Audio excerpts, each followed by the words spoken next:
À Paris, sur l'île de la Cité, aux 3 quais de l'Horloge, se trouve le siège de l'IJ, l'identité judiciaire. Il est 19 h, l'équipe de permanence de nuit prend son service. Une nuit à l'IJ, pour Gilles, ça commence souvent au fourneau. Pour passer une nuit comme il faut quand même penser à se restaurer un petit peu. Donc ici on a un petit local qui nous sert de cuisine, où on prépare des repas, bon ça reste assez succinct. Et quelquefois on améliore un petit peu l'ordinaire. De permanence avec lui ce soir, Lucie, lieutenant de police, à l'IJ, elle est photographe. Gilles travaille depuis 10 ans pour la police scientifique. Il a l'habitude de ces gardes de nuit où il peut être appelé d'urgence sur une affaire n'importe quand. Tiens. Hop. Zo. Ce soir, d'ailleurs, le repas ne va pas traîner. Pas plus d'un quart d'heure. L'équipe de permanence est attendue en banlieue parisienne. Vous êtes appelé pourquoi, Gilles? Alors là, on se rend à Clamart, dans le 92, pour une mort suspecte. Donc, quelqu'un qui a été retrouvé dans son lit et on ne sait pas de quoi elle est morte. Ou elle est morte. On ne sait même pas d'ailleurs si c'est un homme ou une femme. Au bout d'un moment, je pense que c'est comme tous les métiers qui sont... on est beaucoup au contact de la mort. On met beaucoup de distance et naturellement il y a une barrière psychologique qui se met, qui fait qu'on arrive très bien à surmonter l'émotion et puis avec l'habitude ça va et maintenant je pense que je suis prête, je suis blindée pour tout quoi. Je crois que ça va. Allez, au moins, je sais pas si ça laisse des traces après à long terme.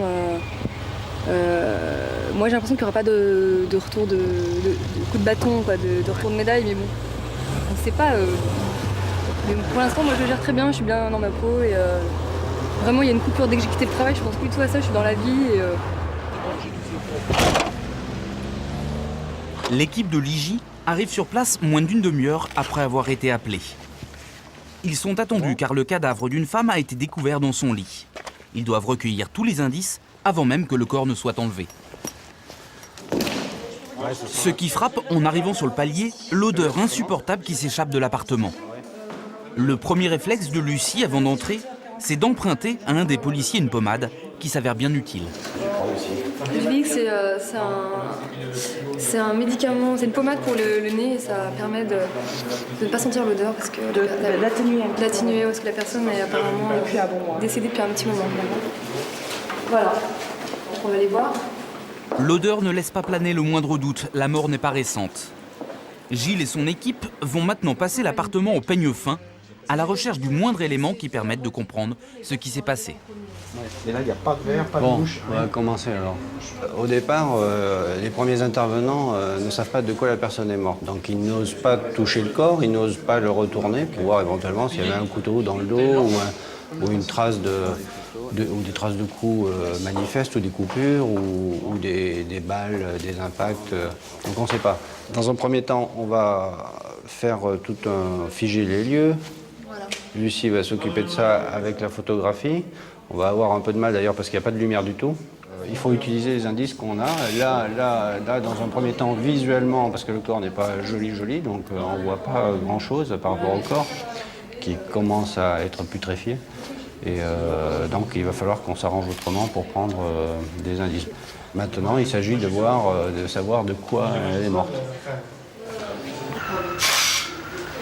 Là, je montre que tout a été rangé, en fait, que la personne... par exemple, le frigo est complètement vide, ce qui est quand même vraiment particulier, quoi. Ouais. C'est étonnant. On a toujours de la nourriture normalement dans son frigo. Et puis, la vaisselle est faite.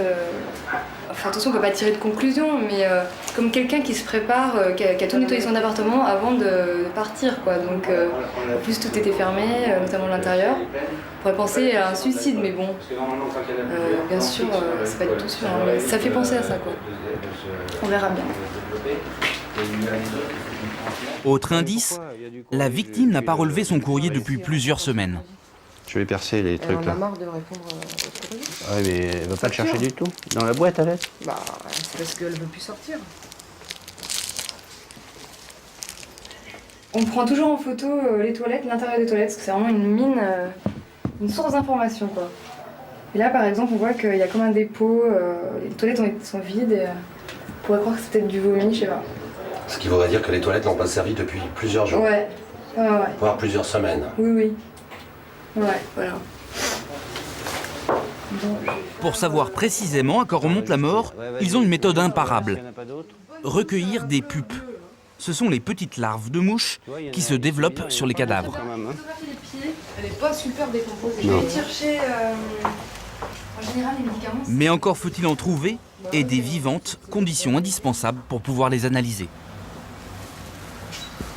On va regarder. S'il y en a d'autres pupes et tout, elles sont planquées. Ouais, elles sont en dessous. Ouais.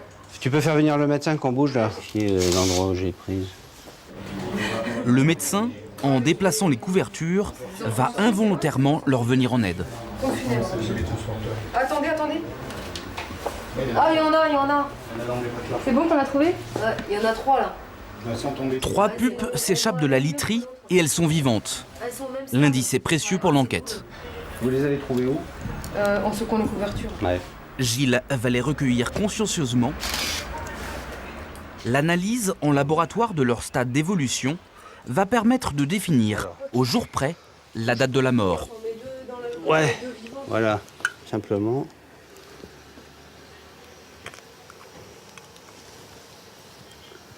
Il y en aura peut-être d'autres. Là, je suis obligé.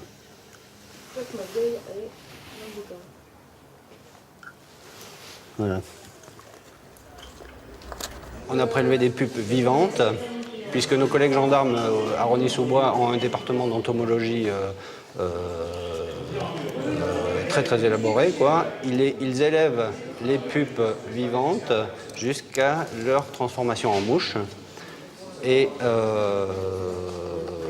on en a fixé dans l'alcool, on a mis 2 pupes dans l'alcool de manière à stopper leur stade d'évolution, là. Comme ça, ils ont, au stade où on les a trouvés, sur les lieux, et on a des vivantes qui vont pouvoir élever, quoi. Les enquêteurs de l'IJ ne quittent pas les lieux avant d'avoir répertorié tous les éléments, jusqu'au moindre détail, même ceux qui peuvent au premier abord apparaître insignifiants. Un travail qui prend généralement plusieurs heures. Ce n'est qu'une fois qu'ils ont terminé que le cadavre est emmené à l'institut médico-légal, la morgue. Quelques jours plus tard, l'autopsie confirmera ce que laissaient présager les premiers indices. La victime s'est suicidée en avalant des médicaments.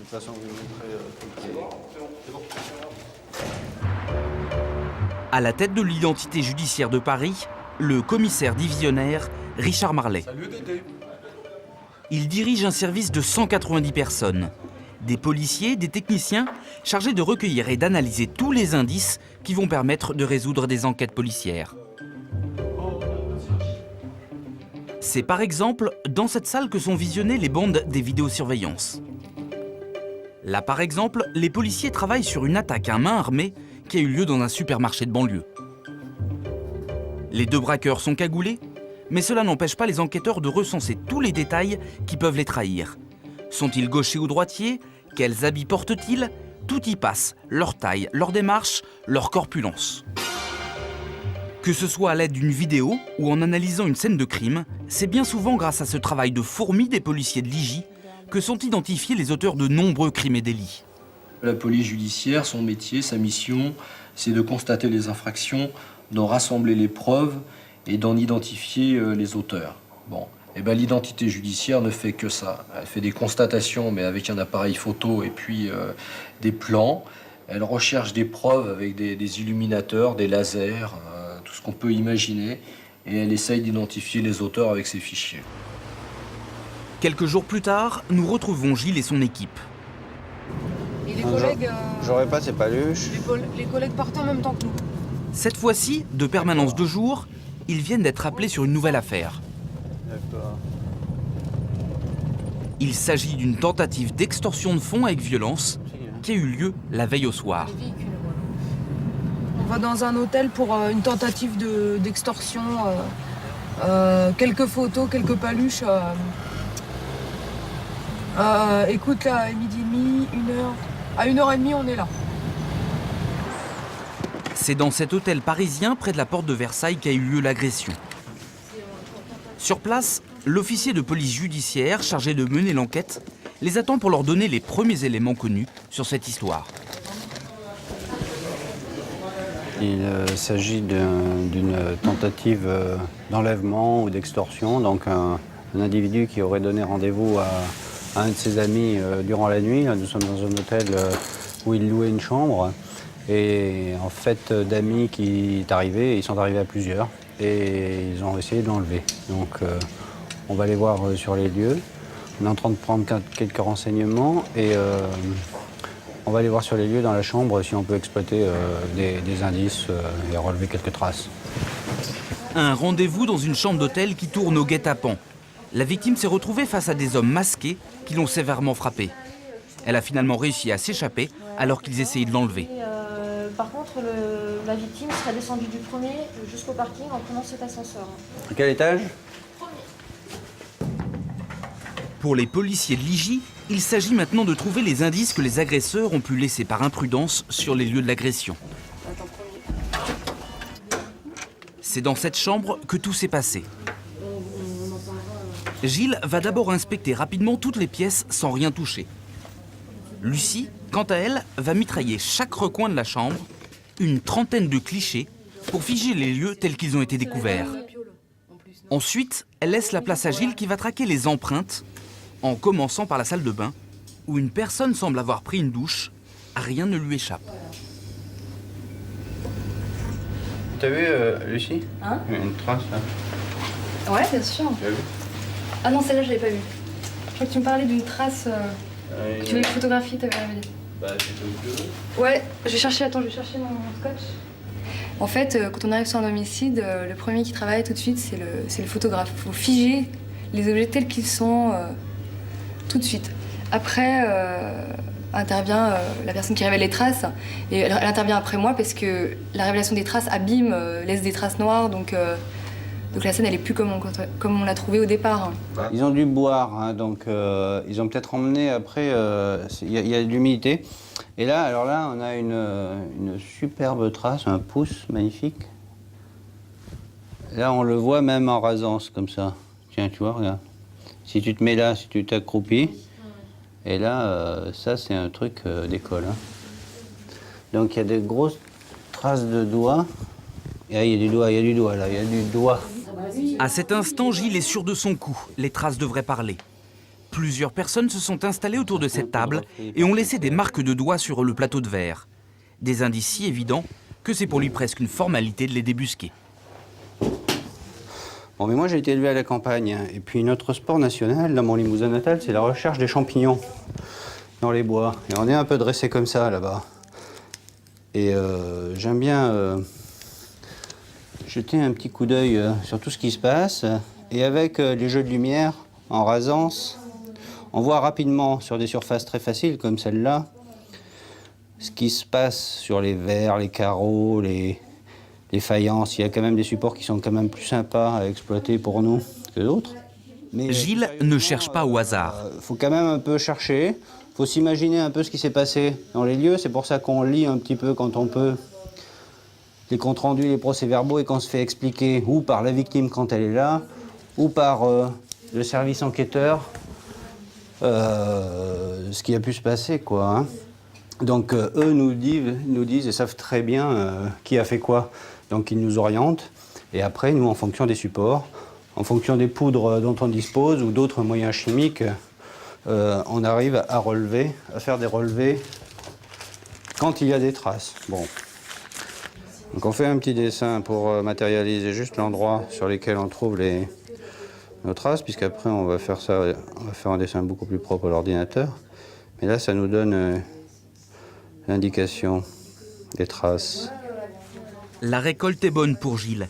Il a déjà relevé plusieurs traces de différents doigts. Oui, donc là, on a donc plusieurs traces, hein, superbes, et qui appartiennent manifestement à plusieurs individus, hein, parce que là, je crois voir plusieurs pouces, et là, j'ai au moins 3 pouces différents, donc forcément, ça va être compliqué. Il faut que ça appartienne au même.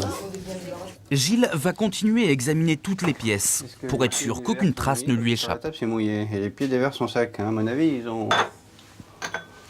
ils ont pas bu avec ces verres-là. Hein. Ils ont emmené leur matos, ils sont venus avec des canettes ou des choses comme ça, je pense. Le recueil des indices sur place, ce n'est qu'une partie du travail des équipes de l'IJ.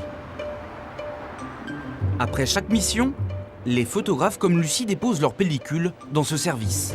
Car l'identité judiciaire de Paris a son propre laboratoire de développement. Tous les clichés y sont tirés en plusieurs exemplaires pour les besoins de l'enquête. Ce sont donc chaque jour des centaines de photographies qui sortent de cette machine. Là, ce sont les clichés que vient de prendre Lucie dans l'affaire d'extorsion de fonds à l'hôtel de la Porte de Versailles.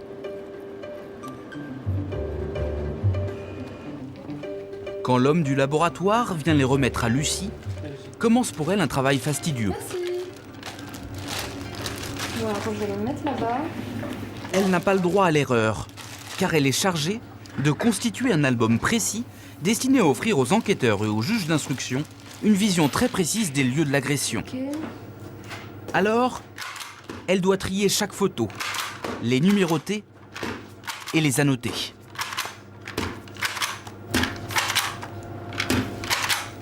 Merci. Hein. C'est pour la même affaire? De son côté, Gilles traite les traces qu'il a découvertes dans la chambre d'hôtel. Lui aussi va constituer un dossier dans lequel il va intégrer, avec de petits croquis, un descriptif précis des endroits où il les a trouvés. Il est plutôt confiant sur la qualité de ses relevés. On ne peut jamais être sûr à 100% parce que ça serait toujours un peu prétentieux. Mais enfin là, sur des traces comme ça, relevées comme ça, ce ne sont pas nos collègues enquêteurs qui ont fait le tour de la table basse en déposant des gros pouces comme ça. Donc c'est bien les occupants qui ont laissé leurs doigts. Et les derniers occupants connus étaient quand même les auteurs de l'agression de cette nuit. Donc avec tout ça, et avec un peu de flair et d'expérience, on peut penser quand même que là, si ces gens-là sont connus dans notre base du système informatique, on devrait pouvoir les retrouver assez rapidement. Je ne veux pas me substituer au service qui effectuera l'enquête, mais nous, c'est ce qu'on sent sur place. On est obligé aussi de rentrer un peu en situation pour savoir ce qui s'est passé, sentir un peu l'affaire. Nous, notre job consiste à dire, voilà, on a retrouvé les doigts qui se trouvaient à tel endroit, à tel moment, et ces doigts correspondent à telle personne. Voilà, c'est la réponse qu'on amène aux enquêteurs. Pour savoir à qui correspondent les traces de doigts, encore faut-il pouvoir les comparer. Chaque jour, tôt le matin, une équipe de l'identité judiciaire se livre au même rituel. Ils traversent la cour et se rendent à quelques mètres dans un endroit de sinistre réputation, le dépôt. Un lieu qui semble ne pas avoir changé depuis la fin du 19e siècle. C'est ici que sont enfermées les personnes arrêtées la veille ou durant la nuit. Au dépôt, on rencontre toute la faune de la petite délinquance et de la criminalité.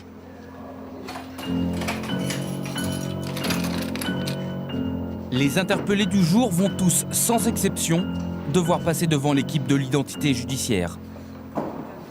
Isabelle et ses spécialistes des empreintes vont les ficher les uns après les autres. Les femmes, on est là, comme ça c'est plus long. On va pas trop par là, on va plus rigolo. Allez-y, avancez. Première étape, le recensement, l'établissement de la fiche d'identité. Et après, vous prenez le deuxième et le troisième. Hop, arrêtez-vous là. Quel est votre nom? Comment? Bonjour.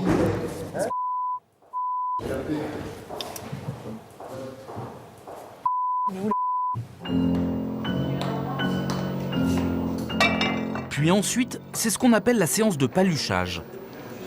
C'est la prise des empreintes des 10 doigts de la main. Chacune de ces empreintes de doigts, uniques à chaque individu, sera stockée.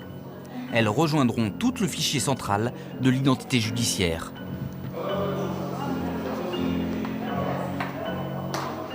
Ensuite, il y a la séance photo. Il faut s'asseoir sur cette chaise appelée Bertillon du nom de son inventeur. Elle a été conçue pour que chaque personne photographiée tienne la même pose, de face comme de profil. Depuis qu'elle est en exercice il y a près d'un siècle, les plus grands criminels comme les plus petits délinquants s'y sont tous assis. Ce matin, il y a plus de 30 personnes à signaliser, comme on dit ici. La signalisation, c'est la base même du travail de l'identité judiciaire. Et quand l'orthographe d'un nom n'est pas certaine, on classe phonétiquement. On ne se contente pas de ficher seulement les doigts à l'IJ. On relève aussi les empreintes de paume. Ce sont des informations qui peuvent se révéler précieuses dans le fichier des empreintes. Les empreintes palmaires, pour les réussir, cela demande un certain doigté. C'est la spécialité de cet homme. Je fais de la concentration.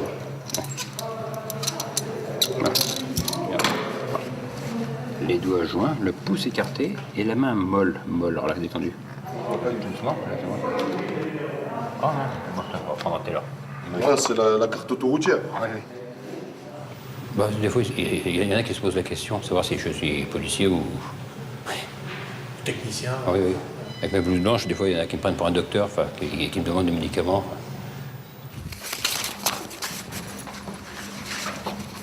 Une fois la séance d'identification terminée au dépôt, les fiches individuelles sont classées. Elles vont rejoindre les milliers d'autres déjà répertoriées dans ces tiroirs. Tiens, Olivier. Voilà les fiches du dépôt. Donc, si tu peux les enregistrer, s'il te plaît. Ici, c'est un fichier en fait d'empreinte digitale. En aucun cas, ce n'est un fichier d'état civil et en aucun cas non plus un fichier d'antécédent judiciaire. C'est juste un fichier qui sert en fait à savoir si la personne interpellée ce jour a déjà été signalisée antérieurement ou pas, sous un nom, sous le même nom, sous un autre nom, donc un alias, ou s'il existe sous un seul nom, plusieurs personnes qui auraient donc utilisé le même état civil. En fait, il s'agit de définir quelle est la personne physique qui a été interpellée.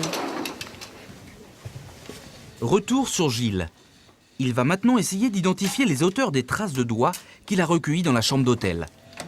Pour sélectionner les traces les plus lisibles, il va les étudier à l'aide de l'épiscope, une sorte de grosse loupe lumineuse. Une fois sa sélection faite, il va les confronter avec celles déjà recensées dans le fichier informatisé. Ce n'est pas Gilles qui effectuera les comparaisons entre les traces relevées et les empreintes répertoriées, mais un expert que l'on appelle le traceur. Justement, le voici. GG. Il s'appelle Gérard, dit GG. C'est là. J'ai une petite trace, dans un hôtel sur lequel je suis allé. Une tentative d'enlèvement, extorsion. Et j'ai retrouvé des traces sur une petite table basse dans la chambre. Eh ben, on va aller rentrer ça, puis on va voir ce que ça donne. Tiens. S'il te plaît.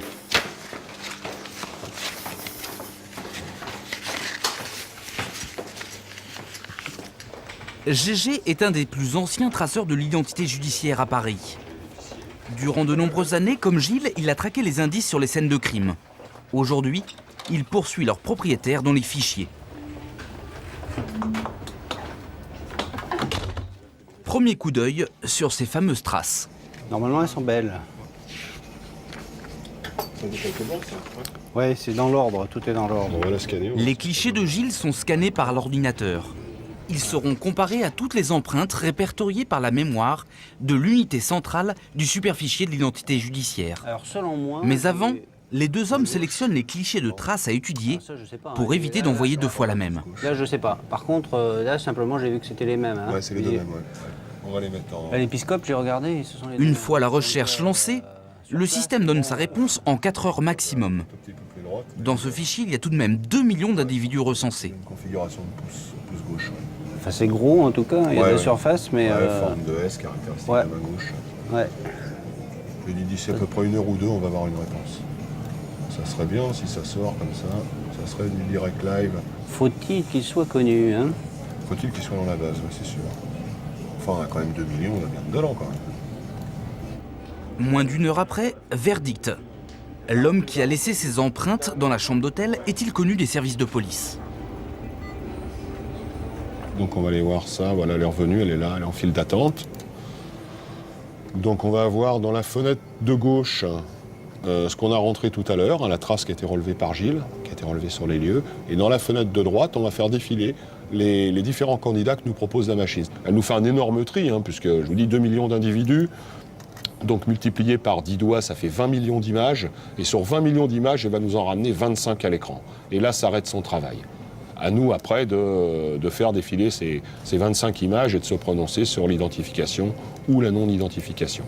Pour s'en assurer, on va quand même, parce qu'on nous demande, au niveau de la France, on a ce qu'on appelle un standard numérique de 12 points, c'est-à-dire qu'il faut trouver 12 points signalétiques placés sur la trace et sur l'empreinte de référence, exactement au même endroit, sans aucun point de divergence. Et là, à partir de ce moment-là, on pourra affirmer, et on le fera par écrit, on affirmera que cette trace a été produite par l'empreinte de tel individu. Et on ira au besoin devant un tribunal pour expliquer tout ça. Donc il suffit de trouver ces fameux 12 points signalétiques. On va agrandir un petit peu, là par exemple. Trouver ces 12 points communs, pour GG, c'est un jeu d'enfant. En une seule. Et ben on appelle ça un embranchement dans notre jargon.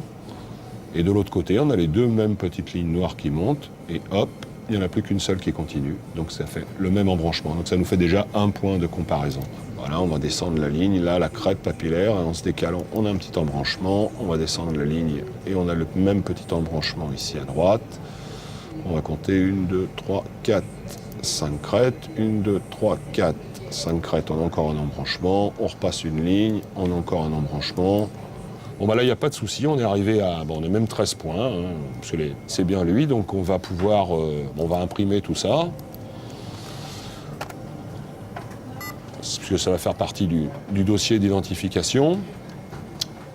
Et pour l'instant, on n'a toujours pas le nom de l'individu incriminé, puisqu'on n'a que des numéros de stick, ces numéros de code barre qu'on a ici. Ça, c'est la loi informatique et liberté qui nous a imposé ça dès le début du FAED, il y a une dizaine d'années, pour pas que des noms puissent éventuellement influencer l'opérateur. Donc là, il n'y a que des numéros, donc on se fie qu'aux images, et comme ça, il n'y a aucun souci. Ensuite, une fois les dossiers bouclés, ils atterrissent sur le bureau du patron, pas peu fier du travail de son service. Tout ça, c'est des identifications qu'on a fait à partir de traces qu'on a découvertes. C'est vachement bien, ça. Affaire de viol. Là, on en est à la phase d'identification. Pour nous, l'affaire est couverte. Alors après, ça ne veut pas dire évidemment que toutes les personnes qu'on a identifiées sont tous des auteurs, mais là, on quitte notre domaine de compétence et on passe la main au service d'enquête. Alors là, on produit, donc ce travail-là est fait pour le SDPJ 92, donc pour la police judiciaire des Hauts-de-Seine, et puis tout le reste sont des identifications qu'on fait, là cette fois en termes de petite et moyenne délinquance pour la sécurité publique de la Petite Couronne, le 92, le 93, le 94, et puis la police urbaine de proximité. Donc là, on a un vol avec effraction, un deuxième vol avec effraction. Dans des locaux discrets, presque anonymes, au milieu d'une cité du nord de Paris. C'est ici que se trouve une brigade spéciale créée l'année dernière par la préfecture de police de Paris. Sa mission ? Traquer les délinquants identifiés par le fichier des empreintes, mais qui ont disparu dans la nature. Les retrouver et les arrêter, c'est le travail de ces enquêteurs de la police urbaine de proximité. Ce sont des spécialistes de l'identification, mais par souci de sécurité, vous ne verrez pas leur visage, car tous les jours ils sont sur le terrain, en planque, en train d'essayer de débusquer leur cible. À la tête de cette brigade, Alain, capitaine de police. Il a 15 hommes sous ses ordres. Non mais dans quelle valise? La valise... Ah oui, c'est les caves. A priori, tout a été vu. Ah non, tout a été vu, a priori. Ouais, elles sont occupées de tout. Aujourd'hui, ces équipes sont sur la piste d'un homme multirécidiviste, dont les empreintes digitales ont été relevées dans de nombreuses affaires. Sans adresse connue, ils sont sur sa piste grâce au tuyau d'un indique. Le dispositif pour l'arrêter est prêt. Après plusieurs heures de planque, un suspect a été repéré physiquement par les hommes de la brigade. Il se balade sur un marché au milieu du piège que lui tendent ses poursuivants. Il remonte vers la veilleuse. Donc il remonte Belleville vers le haut. 6 vols effraction. 6 vols avec effraction. en laissant ses empreintes. Il en a certainement fait beaucoup plus que ça, mais bon, sur les 6, il a laissé chaque fois une trace. Ouais, ça va. Le suspect, le voici. Ouais, Il ne passe qu'à quelques mètres des policiers en planque. De prendre, ouais. Ah ouais, il est avec ses baskets noires, tout en beige, donc ouais. Ah, c'est bien lui. Hein. Et on pourrait lui sauter dessus et puis l'arrêter, hein, parce qu'on a tout ce qu'il faut dans le dossier, mais bon, comme on l'a en main et comme il traîne, autant faire un petit tour, l'accompagner, voir ce qu'il fait, éventuellement voir si on peut le loger, avoir son domicile. S'il tape, le faire en flag, pourquoi pas. Donc on prend un peu notre temps derrière, si tu veux. Rue des Noyers sur la droite, ouais, c'est une rue toute pourrie, ça. Ok. On est passé là en voiture tout à l'heure, c'est tout pourri dans cette rue là. Ouais, s'il faut, on fera un passage en voiture et puis on ira les attendre de l'autre côté. Mais il y a des bars pourris là-dedans aussi. Hein. Méfiez-vous, allez-y en couple. Ok. D'accord. La filature et les surveillances vont durer plus de 6 heures. Les policiers vont finalement passer à l'action et l'interpeller. Une manœuvre qu'ils vont exécuter en une poignée de secondes. Bonjour monsieur, bonjour police. Vous avez des papiers s'il vous plaît? Bonjour monsieur. C'est un contrôle d'identité. Vous mettez pas les mains dans les poches. Hein? Non, c'est pas la peine de lever les mains en l'air. Vous avez des papiers monsieur? Vous avez des papiers s'il vous plaît monsieur? Vous avez des papiers monsieur? Est-ce que vous parlez français? Est-ce que vous avez des papiers? Oui. Non. Ils sont où les papiers? Oui, non. C'est oui ou c'est non? Bon, on embarque. On embarque. Hein. Il y a une voiture ou pas? On parle pas français, comment ça se fait ça? Pas normal. Le visage de l'homme interpellé correspond trait pour trait à celui du suspect. Ont-ils pour autant interpellé la bonne personne? Cette identification étant seulement basée sur une forte ressemblance physique, le doute subsiste. Pour en avoir le cœur net, il suffit aux policiers de relever ses empreintes et de les comparer à celui du fichier. Arrivé à la brigade, avant même de relever les empreintes, le doute est installé chez certains policiers. Je pense pas que ce soit baisé. Qu'est-ce que t'en penses, franchement? Je pense pas que c'est baisé. Non, voilà. Soit l'histoire de... Non. On est parti comme des balles. Ah, c'est bon. Donc là, on fait vérif de paluche. Ouais, bah. Bah, si c'est bon, c'est bon. Si c'est pas bon... Ouais, vous avez un doute? Bien souvent, la comparaison d'empreintes se fait à l'œil nu. Parfait, celui-là. On va faire maintenant une comparaison donc, des empreintes qu'on a, qui ont été relevées précédemment sur l'individu qui a commis les casses, avec celles qui ont été relevées donc, sur la personne qu'on supposait être l'auteur de ces vols avec effraction. La ressemblance physique était troublante. Mais en revanche, cela ne semble pas être le cas pour les empreintes digitales. Rapidement, les policiers en tirent les conclusions. J'ai regardé tous les doigts, il n'y en a aucun qui correspond. Il n'y en a aucun qui correspond. Eh ben, fin du contrôle d'identité. Regarde, tu vois le pouce droit, il est bien caractéristique également. Quoi. Tu vois, au centre, il y a un truc bizarre là. Regarde ici, il n'y a rien à voir, il n'y a rien qui correspond. Le suspect est disculpé. Là, il y a deux ronds là. C'est pas le bon doigt. Ah non, c'est pas le mec, c'est pas lui. Vous êtes d'accord avec moi? Sûr et certain, c'est pas lui. Vous êtes d'accord avec mon analyse? Je suis persuadé. Très bien. Comment tu veux toujours avec... Appelle-moi, je viens, c'est pas... Non, mais il n'y a pas grave. C'est très gentil de nous avoir suivis pour vérifier vos empreintes. Vous voyez, comme ça se passe bien. Il n'y a pas de problème. Et voilà. C'est pas grave, excuse-moi. Vous ne connaissez pas le monsieur qui est sur la photo? Quel photo? Lui là. Je connais pas, monsieur. Ça, excuse-moi, c'est la première fois que vous avez regardé ça. C'est la première. C'est la première fois que vous l'avez vu? Rien du tout, même pas. Allez, je vous raccompagne, monsieur. Merci, monsieur. Au revoir. Merci. Au revoir. Non, Ali vous attend à Belleville. Oui. Ici, c'est Max Dormois, là-bas. Prenez la rue, là, c'est Max Dormois. Et en haut, c'est Porte de la Chapelle. Oui. Il y a le métro. Où le métro? Là-bas, à gauche, à droite? Là, au bout de la rue, à droite. À droite. Et le métro, c'est Porte de la Chapelle. Oui. D'accord? Oui. D'accord. Merci, monsieur. Merci à vous. Au revoir. Ce jour-là, le fichier informatisé des empreintes a sorti cet homme d'un bien mauvais pas. La preuve irréfutable marche aussi dans ce sens-là. Il ne reste plus qu'à la brigade à repartir en chasse sur une autre piste. Retour au siège de l'identité judiciaire. Les policiers le savent, les nuits de fin de semaine sont plus propices à la violence. Ce soir, l'équipe de permanence a changé. Un crime vient d'être signalé dans le 20e arrondissement de Paris. Cette intervention va mener André le photographe et ses collègues au cœur d'une enquête complexe. Les techniciens de l'identité judiciaire rejoignent sur place les tout premiers enquêteurs. Un homme a été retrouvé mort dans son appartement. Il a été ligoté dans son lit.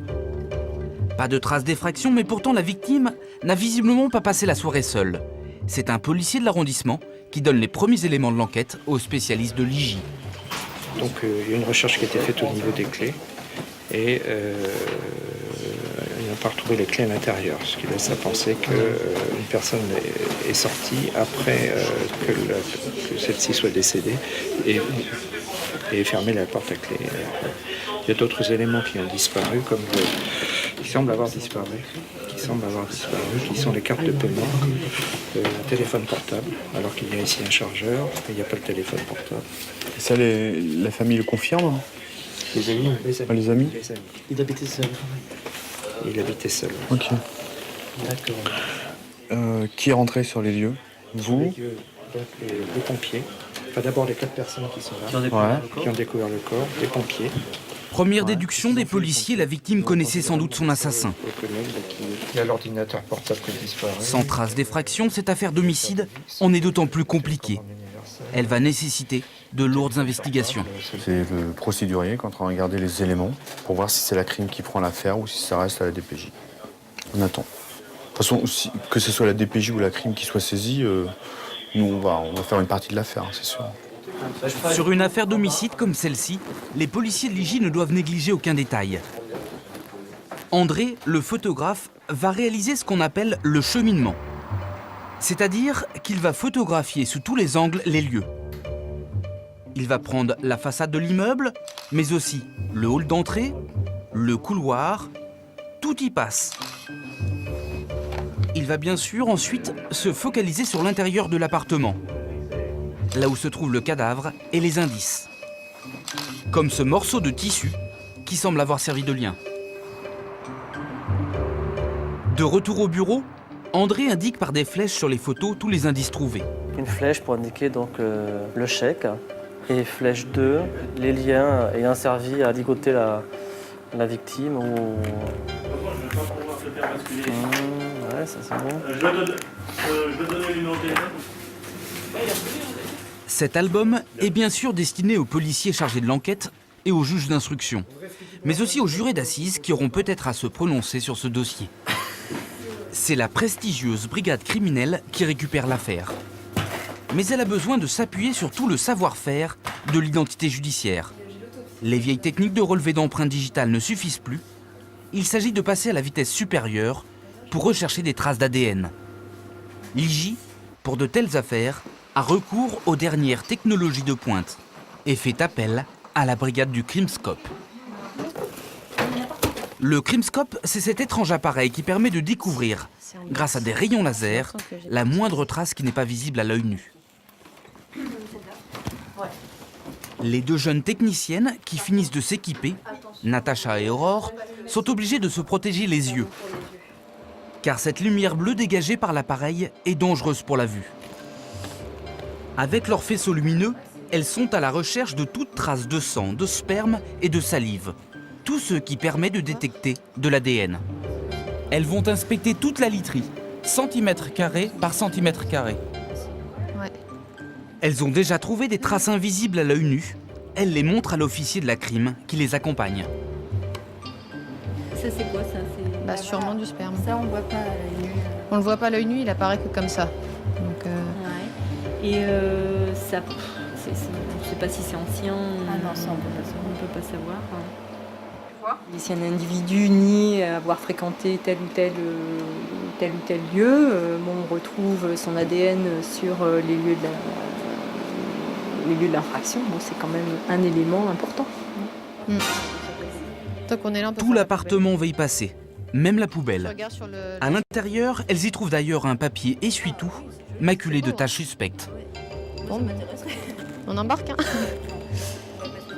On ne sait pas ce que c'est, donc vu que ça peut être tout et... C'est intéressant ça. Et t'as vu la tache orange là? Non mais ça peut être de la tomate. C'est un morceau de soupe là? Ouais, 2.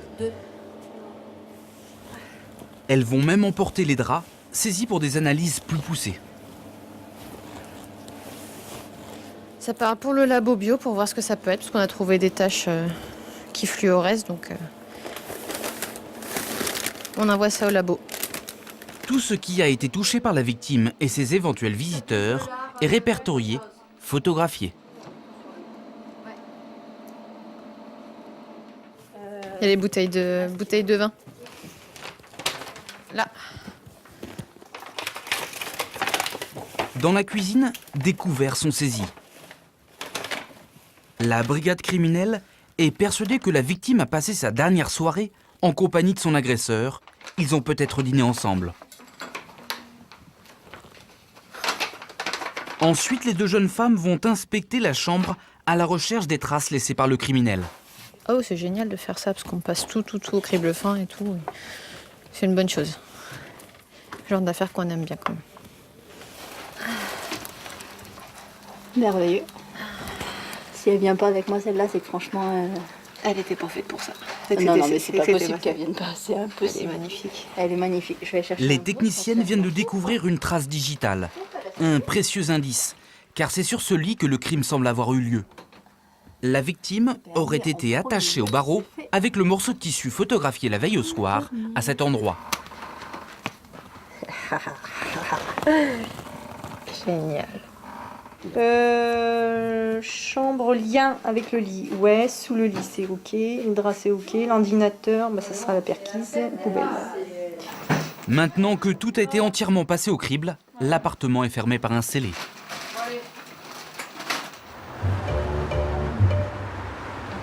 Le 3 quai de l'horloge n'abrite pas que l'identité judiciaire. Au premier étage se trouve le laboratoire de la police technique et scientifique. C'est ici que sont analysés tous les indices saisis sur les scènes de crime.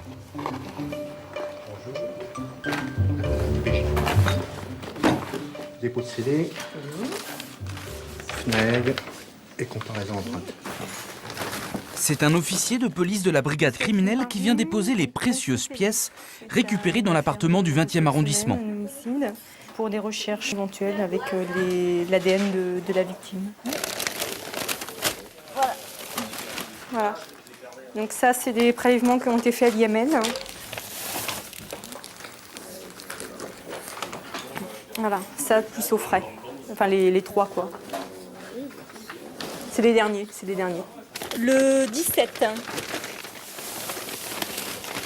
Le 9. Le 21. Elle n'a plus qu'à attendre les résultats des analyses en espérant que les traces d'ADN prélevées permettront d'identifier l'agresseur.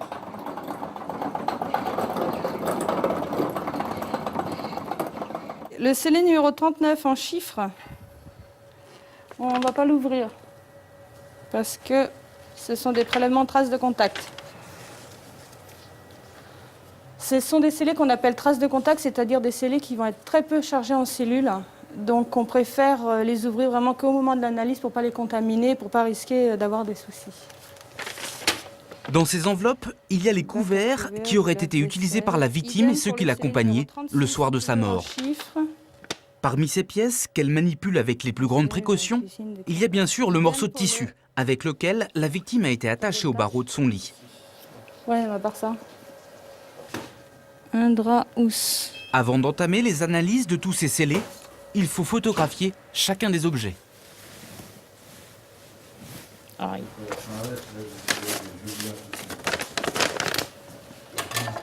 Les analyses d'ADN, c'est rue de Danzig à Paris, à la section biologie de la police scientifique, qu'on va les réaliser. Les premiers relevés de traces vont d'abord commencer sur les bouteilles qui semblent avoir été vidées le soir du crime. Si l'agresseur a bien partagé le dîner avec sa victime ce soir-là, il a peut-être manipulé cette bouteille. Il pourrait alors avoir laissé dessus sa signature biologique.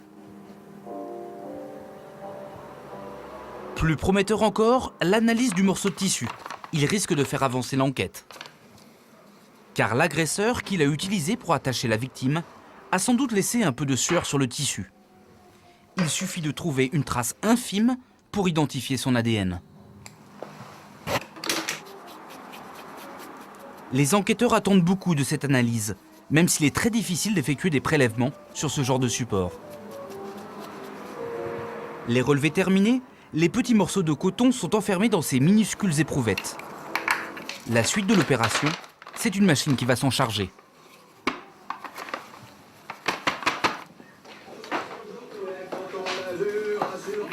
Même si la police scientifique a appris à travailler dans l'urgence, il faudra attendre entre 3 et 10 heures pour obtenir le profil génétique de l'homme qui a manipulé le morceau de tissu. Si la brigade criminelle attend ces résultats avec impatience, c'est parce qu'elle a déjà des suspects. Les policiers sont remontés jusqu'à 3 hommes qu'ils soupçonnent de s'être trouvés dans l'appartement le soir du drame. La crime a prélevé des échantillons de salive sur chacun de ces 3 suspects. Elle espère que l'ADN de l'un d'entre eux est identique à celui trouvé sur les objets saisis dans l'appartement, comme le morceau de tissu. Maintenant, c'est au tour de ces prélèvements de salive d'être analysés. Quelques heures plus tard, résultat. Toutes les analyses génétiques pratiquées dans le cadre de cette affaire sont enfin prêtes. Les policiers vont pouvoir comparer l'ADN des 3 suspects avec celui trouvé sur le morceau de tissu. Un élément déterminant pour l'enquête. C'est la chef de la section qui est chargée de comparer tous les spectres ADN. Fiche d'extraction. Alors, sur les morceaux les liens, on retrouve essentiellement la victime. D'accord. D'accord. On retrouve un autre ADN masculin. On a un prélèvement de la victime, un prélèvement de l'IME? On a un prélèvement de la victime. Là.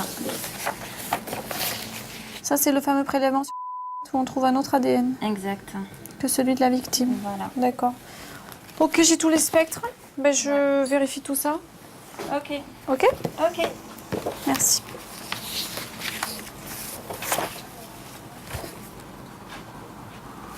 Le morceau de tissu va sans doute parler. Il ne faudra que quelques minutes à cette spécialiste pour trouver ce qu'elle cherche.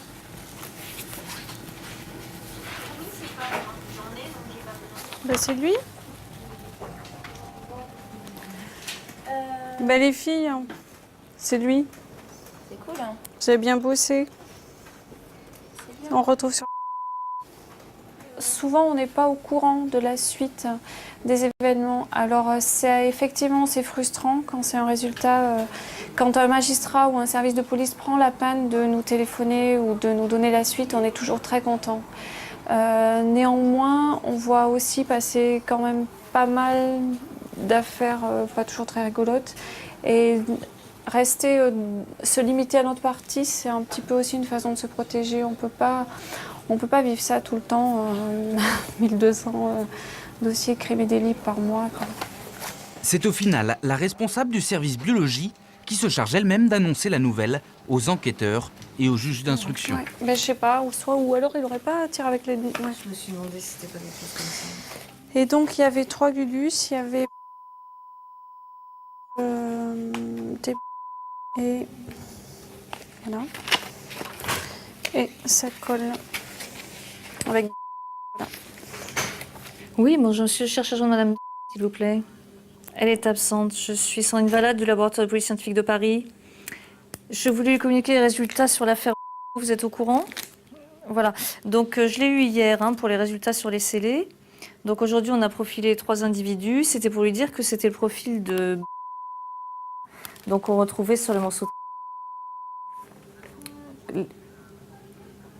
Voilà. Voilà les résultats que je lui ai donnés hier. Vous pouvez lui transmettre? Ce qu'il faut quand on amène un dossier comme ça, c'est pas paniquer, pas s'emballer, prendre du recul, appréhender la totalité du dossier, vérifier les résultats. Donc il faut garder son calme, il faut voir, même si on lui dit c'est lui, c'est pas lui, même si c'est l'affaire du siècle, il faut absolument prendre son temps. L'homme qui a eu le morceau de tissu entre les mains ne peut plus nier être passé par là. Depuis, il a été mis en examen. Mais pour Marie-Hélène Cherpin, la directrice de la police scientifique depuis une décennie, l'ADN n'est pas forcément la reine des preuves. Vraiment, quand je dis que les résultats scientifiques, aussi forts soient-ils, ne remplacent pas l'enquête, je ne le dis pas pour faire plaisir aux enquêteurs, c'est que j'en suis vraiment, vraiment profondément convaincue, preuve à l'appui, quoi. Les résultats techniques et scientifiques rentrent pleinement dans l'ensemble de l'enquête.